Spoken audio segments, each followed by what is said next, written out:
All right, so I did kind of a in-depth, um, of what I take along elk hunting.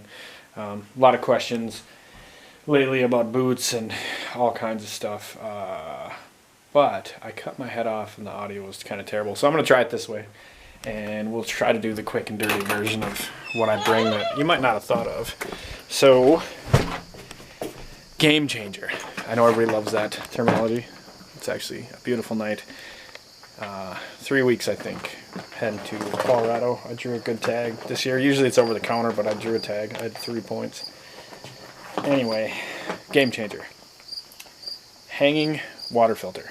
So we used to pump water in the morning and pump in the evening. This little devil, it does all the work for you. You fill up out of the creek, hang it up in a tree, and you can fill your water bottles super quick. These totes for hauling your stuff in, pretty awesome actually. They're waterproof. You just mark what's on them, keep everything separate, food in one, camp stove and cooking stuff, and then you can put your sleeping bag and whatever in the other ones. This little tent, it's a trekking pole tent. I didn't used to bring trekking poles. That one's duct taped. It'll probably stay duct taped. This little tent was $58, I think. It's a 2-person tent. It's big enough for one. I'm not a tiny guy either, but anyway, the trekking poles. I killed an elk when I met the guy I hunt with 5 years ago out there. I killed an elk and he had trekking poles. If you have a heavy pack on or packs full of elk like we did on the way out, lifesaver. Plus, that's what holds up your tent. But I do tie these ropes to trees. That way, if I take my trekking poles, I don't take them when I hunt, but I could take one. I usually put one actually in my pack. So if we do get one, we get meat, I have a trekking pole. So you're gonna want to get a bunch of diaphragms if you're not good at that game, because one will fit your mouth. And a bugle tube. If you don't have a bugle tube, cut off a wiffle ball bat. It works. That's what my little brother used last year. Down sleeping bag. This is a hiking bike.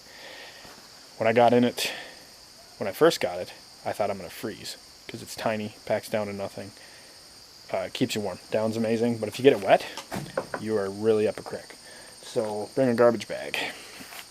Merino wool socks. I'll take these to work and vacuum pack them, like 10 pairs. So I always have dry ones. And when it's cold, I double sock. Game bags too. I usually bring 5. That should be enough for an elk. And I vacuum pack those too. The vacuum packer crushes things down so you can pack them really easy too and flat. Thermarest or some kind of rest, some kind of pad that you can blow up. There's lighter ones than this. These are solid, but they're kind of heavy. This pillow is a blow-up pillow, cheap and pretty nice. Wet wipes. Bring wet wipes, a bunch. That's your shower. Forget about taking a bath. Bring a bunch of wet wipes. Here's another little hack. So, I buy these bags on Amazon. These are tea bags. I put coffee in them. I prefer Folgers. I actually prefer it. So, they're really expensive if you buy them. I make my own replaceable blade knife. I've got a few different ones. This one's been in some elk. But you just bring a couple blades. Bring a couple blades and you can, usually one brand new razor blade will do an elk. That's not a problem. Candy bar charger.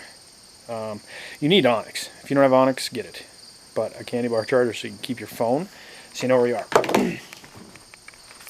Alright, the most contentious thing ever, which I don't understand why, boots. I've done this 21 years. I've had a bunch of boots.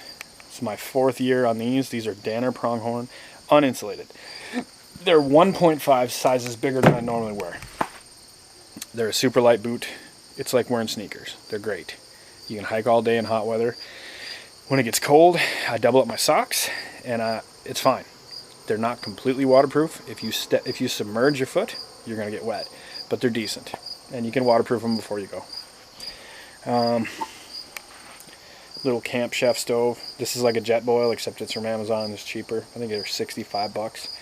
They work great. It takes 3 minutes to boil 3 cups of water. something like that.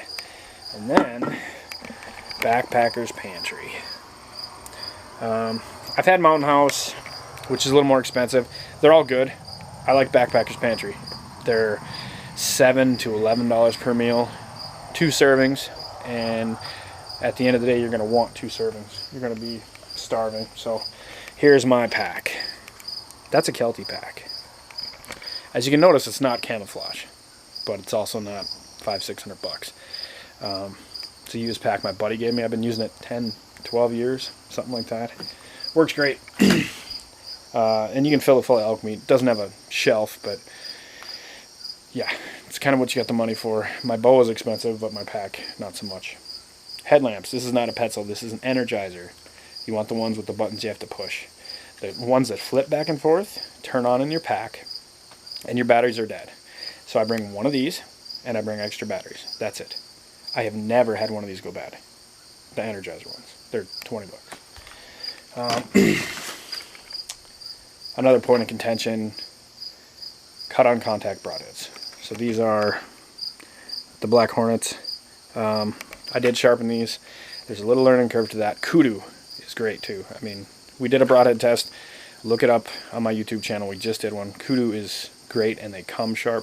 But if you're going to try to resharpen them, they have that bevel, so you got to hand do it. So it's going to take you, at this point in the year, you're not going to get it in time. But anyway, if you're hunting elk with a bow, I would urge you to get an arrow that is 500 plus. At least high 400s.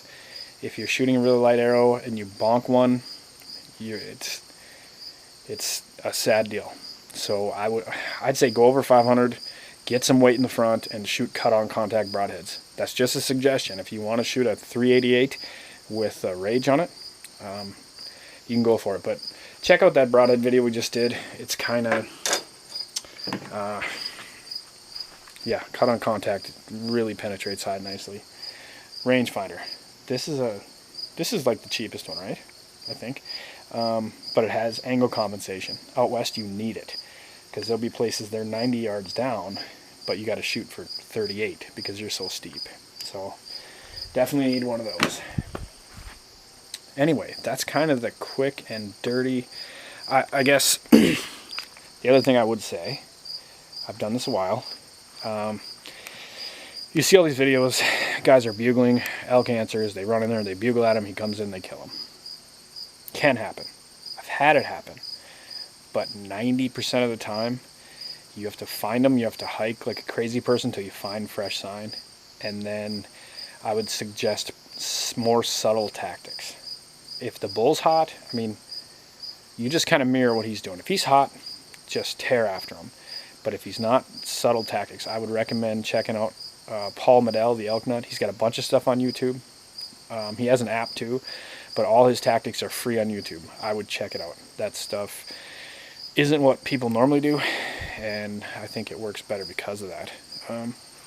But it is mirroring what they do. If you have a hot one, you can scream at him, you can call him in, you know, you got to gauge his reaction. It's interactive, and that's what makes this game so fun. If you hunt turkeys, you know, it's kind of the same thing. So anyway, yeah, good luck. And yeah, so I haven't tried Crispy or Kenetrek. They're expensive. Danners are getting more expensive now too. I think they're $260. I think I paid $150 for those 4 years ago. So those boots might be better. I mean, it's such a hot topic, and people want to die on their hill, and I don't know why. But I know the other ones are advertised a lot in the elk hunting circles, and I think that's a lot of it.